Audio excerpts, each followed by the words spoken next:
The town of Maple Hollow, Minnesota, was buried under its heaviest snowfall in decades. Streets vanished under frozen drifts, and the wind howled through the skeletal trees like a chorus of lost voices. For most residents, it was just another brutal winter, but for 14-year-old Emily Carson, it would be the last time she was seen alive. It was late afternoon, and the blizzard had grown suddenly fierce. Emily had left her friend's house on the edge of town, walking the familiar path home along the snow-draped roads. Her red scarf was tucked tightly around her neck, her boots crunching through the powder, leaving the only marks in the white expanse, or so anyone thought. By the time she should have reached her front porch, Emily never arrived. Her parents, expecting her, noticed the quiet immediately. No muffled footsteps on the walkway. No sign of struggle. No tracks leading into the woods that bordered the Carson property. The snowstorm had erased everything. Or maybe she had simply vanished. Neighbors searched frantically. Flashlights cut through the blinding white, voices shouting her name. The blizzard swallowed every sound, and despite hours of searching, there was nothing. No footprints leading away, no disturbances in the snow, no clue at all. It was as if Emily had stepped into thin air. Police arrived that evening, combing the streets and woods with search dogs, but the animals refused to move beyond the driveway. Weather conditions deteriorated, forcing search teams back to safety. That night, Emily's parents sat by the window, staring at the storm, refusing to believe the impossible. Their daughter was gone. The next days were a blur of official reports, flyers, and interviews. The small-town community was shaken. Maple Hollow had never experienced anything like this. Rumors swirled. Had she wandered into the woods and succumbed to the cold? Was it an accident or something more sinister? The fact that there were no tracks or signs of her moving into the woods made even the most rational authorities uneasy. Weeks turned into months, but no evidence surfaced. No eyewitnesses came forward, no mysterious sightings, no lost possessions except for her scarf, found tangled in a low branch near the edge of the forest. The police theorized it was the storm that had hidden her fate. Perhaps she had fallen into a creek, or the snow had carried her body far from the road. But with no body, no physical evidence, nothing could be confirmed. The town's collective anxiety deepened. Every winter, Maple Hollow residents remembered the girl who vanished. The road she walked became lined with whispers of caution. Parents clutched their children tighter, telling them stories of Emily Carson as a warning against wandering alone. Yet no one could explain the absence of tracks or the eerie silence the blizzard had left in its wake. Emily's family refused to let her memory fade. They continued searching independently, hiring private investigators and consulting psychics, though each lead ended in dead ends. Letters sent to distant relatives, checks with missing children organizations, and anonymous tips yielded nothing. Years passed, and slowly, Maple Hollow began to accept the unthinkable. Emily Carson might be gone forever. Despite time, the mystery lingered. Maple Hollow had become a town marked by absence. Every blizzard, no matter how mild, revived memories of that cold day, that impossible disappearance. Stories circulated of glimpses in snowy streets, shadowy figures, a red scarf fluttering in the wind, but none were ever substantiated. By the 10th anniversary of her disappearance, the case was officially closed. Emily Carson was listed as missing, presumed dead. Her parents, weathered by grief, kept her room intact, untouched, a shrine to the daughter they never stopped searching for. But Maple Hollow would never forget the girl who vanished without a trace, swallowed by a winter storm, leaving behind only a question that refused to die. How does someone disappear without a trace in the middle of a familiar path? The town, frozen under layers of ice and snow, held the memory of Emily Carson like a wound that never healed. And while the world moved on, the unanswered questions about that blizzard day lingered. Cold, silent, and waiting. 25 years had passed since Emily Carson vanished from Maple Hollow. The town had grown, but the memory of that fateful blizzard never faded. Children who had heard the story as a cautionary tale now whispered it to their own kids.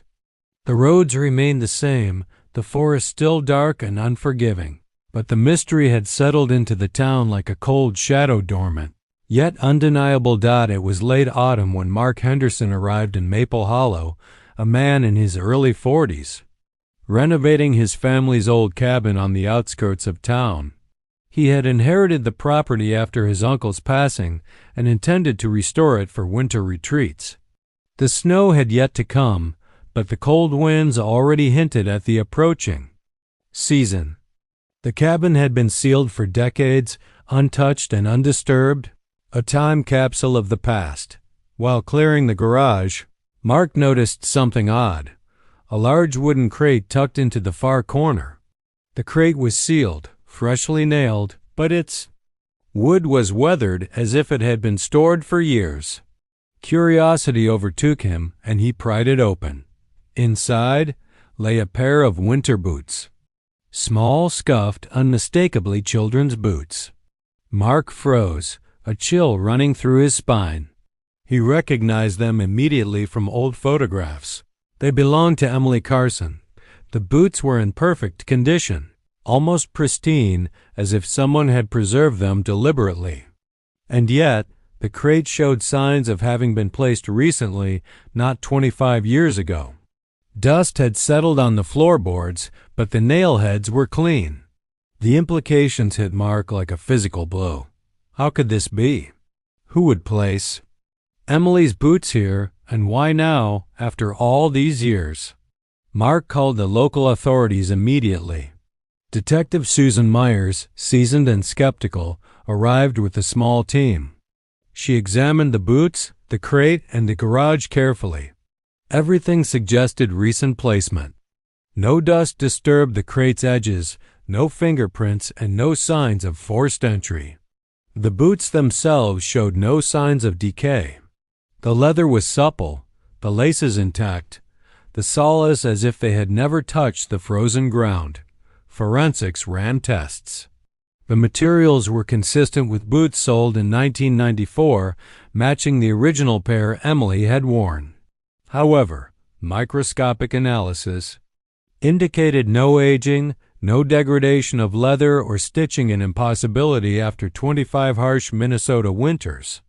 Chemical exposure tests showed no unusual preservatives. The boots had not been artificially treated to remain in this state. As news of the discovery spread through Maple Hollow, a storm of speculation erupted. Local residents revisited the past, recalling the blizzard, the search parties, and the countless dead ends. Some whispered of a hoax, perhaps a relative or prankster seeking attention. Others suggested darker possibilities. Had Emily been taken by someone who watched her for decades, placing her boots now as a warning or message? Mark, meanwhile, felt increasingly uneasy. Each night, after the initial shock faded, he reported strange occurrences. Footsteps in the garage, the sound of boots crunching snow outside, even when the driveway was clear. Faint voices whispered his name in the wind. Objects in the cabin seemed to move slightly when he wasn't looking. He dismissed these at first as imagination, stress, or small creaks of the old wood, but the unease grew, subtle and insistent. Detective Myers dug into old case files, comparing the placement of the boots with previous leads. Nothing aligned. The crate's recent presence suggested intentionality. Someone had access to the cabin, knew its history, and understood the emotional weight of the discovery. But the question remained, who and why? Theories circulated, both mundane and chilling. Could Emily have survived, hidden away all these years? If so, where? Or had someone else found her belongings, preserved them meticulously, and now placed them as a deliberate signal? Some even considered supernatural explanations, time anomalies, spirits of the lost, or forces beyond comprehension. Detective Myers didn't believe in ghosts, but even she could not dismiss the unexplainable freshness of the boots. As the days passed, Mark became increasingly obsessed. He photographed the boots, cataloged every detail, and even slept in the garage for nights to ensure no one returned. He began noticing patterns, subtle disturbances, objects slightly out of place, cold drafts near the crate even when the doors were shut. He couldn't shake the feeling that the discovery wasn't random. It was meant for someone to find, and he was the chosen recipient. The town watched quietly, haunted by old fears. Maple Hollow had already endured the loss of Emily Carson, but now the past had returned in a way no one could have anticipated. And though the boots rested silently in the garage, everyone understood the unspoken truth. This was only the beginning. Had placed the boots there? How had they survived untouched for 25 years? And most importantly, what would happen next? Detective Myers and her team escalated the investigation. The cabin, the crate, the boots, they were no longer just relics of a decades-old tragedy. The question was no longer what happened, but who is orchestrating this now? Mark Henderson provided every detail he could remember, from the moment he opened the crate to the subtle noises that followed. Officers scanned the property for hidden cameras, wires, or any evidence of tampering. None was found. The snow had not yet fallen, yet there were traces barely perceptible of footprints leading toward the garage. Oddly, they didn't match any size or tread in police records. Whoever left them had disappeared as mysteriously as Emily herself. The forensic team took the boots for further analysis. Microscopic dust analysis revealed something startling. Particles of soil and snow not native to Maple Hollow, some traceable to areas hundreds of miles away. How could this be? The crate had been sealed in the garage for months, maybe even weeks. And yet the contents had somehow absorbed materials from far away. Meanwhile, the town's collective unease deepened. Old friends and neighbors recalled the original disappearance, revisiting the blizzard that had swallowed Emily so completely. Theories began to emerge again. Some whispered about a secret organization quietly operating in the shadows, taking what they wanted and returning it at their own timing. Others suggested something beyond human comprehension, forces that existed outside time, capable of moving objects or people without leaving a trace. Mark began receiving anonymous messages, notes slipped under his door, letters with no return address. Each contained a single phrase: "She is watching, she waits." The handwriting was elegant but unfamiliar, almost deliberately unsettling. The warnings were unnerving, yet eerily specific. Whoever was behind them knew about Emily, about the boots, about the cabin. Detective Myers considered revisiting cold leads. She pored over missing persons reports from nearby towns, looking for patterns. Several disappearances over the last 50 years shared similar characteristics. Young girls vanishing in snowstorms, no tracks, no evidence, sometimes items resurfacing decades later. It was as if history was repeating itself in cycles. Mark, increasingly unsettled, decided to search the surrounding woods himself. The forest, which had been silent for years, seemed different now. Every rustle of wind, every distant crack of a branch felt deliberate, as though something unseen was guiding him. He stumbled upon a partially buried metal box, small and unmarked, just beneath the snow line. Inside, nothing except a faded photograph of Emily, taken shortly before she disappeared. The discovery sent chills down his spine. How had it ended? Up there. Who had placed it? And why, after all these years, did these objects appear with such deliberate timing? He took it immediately to Detective Myers, who examined it carefully. Forensic analysis revealed no fingerprints, no age markers on the photo. It was as if the photograph had been freshly developed, yet it depicted Emily 25 years prior. Town was now on edge. News of the discovery leaked quickly, stirring whispers and old fears. Residents spoke of seeing lights in the woods, hearing faint voices when the wind was still, and glimpsing shadows moving against the trees. Maple Hollow, already frozen by memory, now seemed haunted by presence, an active, unseen force that refused to remain silent. As the investigation deepened, another layer emerged. The crate and boots were only the beginning.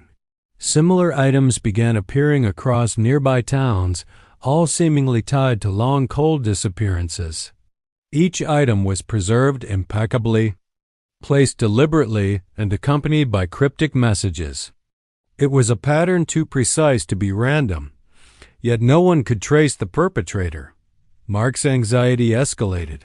Sleep became impossible, haunted by visions of Emily wandering the snow, boots perfectly intact, following paths he could not see.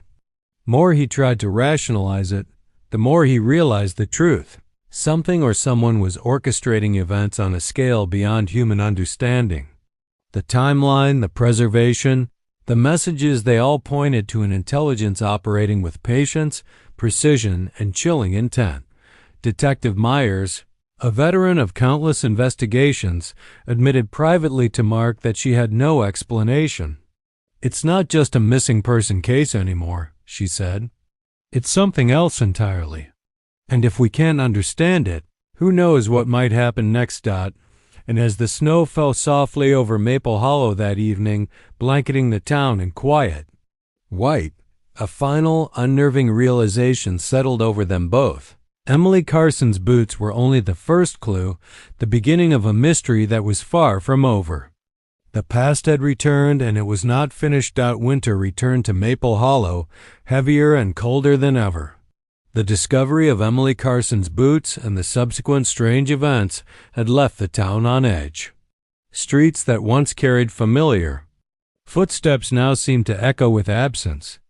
The town's residents, though skeptical, could not ignore the growing unease. Every creak in the snow-laden forest, every distant howl of wind, reminded them that something was watching, something patient, deliberate and unseen. Mark Henderson continued to investigate on his own, though fear had begun to shadow every action. He meticulously documented the crates, the messages, and the odd objects appearing elsewhere. Each entry in his journal added to a chilling pattern. All items connected to long-lost individuals, all perfectly preserved, all placed deliberately.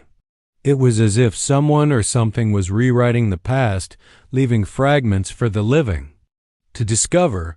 Detective Myers worked tirelessly, coordinating with federal agencies to investigate the provenance of the crates and items.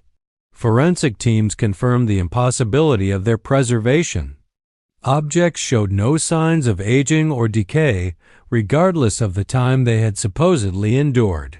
Further, handwriting analysis of the messages returned no matches in any database. Whoever was orchestrating this had no footprint, no trace, no human origin detectable. Then came the latest discovery. During renovation in a neighboring town, a sealed crate was found containing a small, snow-dusted coat. A label with Emily's name, handwritten in a delicate, unfamiliar script, rested atop it. This was not buried decades ago. The snow outside. The cabin had been fresh. The placement was deliberate and recent. The chilling conclusion became unavoidable. Emily's disappearance was not a historical anomaly. It was active. It was ongoing. Mark and Detective Myers realized that the phenomenon was not constrained by time or logic as they understood it. The recurrence of objects, the precise placement, and the meticulous preservation suggested intelligence, one operating outside normal human constraints. But to what end? Why now, after 25 years? Why place her boots, and now a coat, in the living memory of the town? Questions swirled, theories multiplied. Some speculated a secretive organization had taken Emily for reasons unknown now, toying with Maple Hollow as a warning or message. Others whispered of the supernatural, of forces capable of manipulating space and time to torment the living and preserve the lost. There were those who considered Emily herself might be aware in some form, guiding the placement of her belongings, reaching out across decades from an existence outside human comprehension. The psychological toll on Mark was immense. He could no longer sleep in the cabin. Every creak, every shadow, every whisper of wind carried an impossible weight. On one particularly frigid evening, as he examined the boots yet again, he heard faint footsteps in the garage. He spun around, but no one was there. Yet he could feel a presence watchful, patient, and impossible to evade. Detective Myers convened a meeting with historians, psychologists, and forensic specialists. They agreed on one undeniable truth. The objects were deliberately placed, seemingly timed for maximum psychological impact. The perpetrators, human or otherwise, had patience beyond comprehension.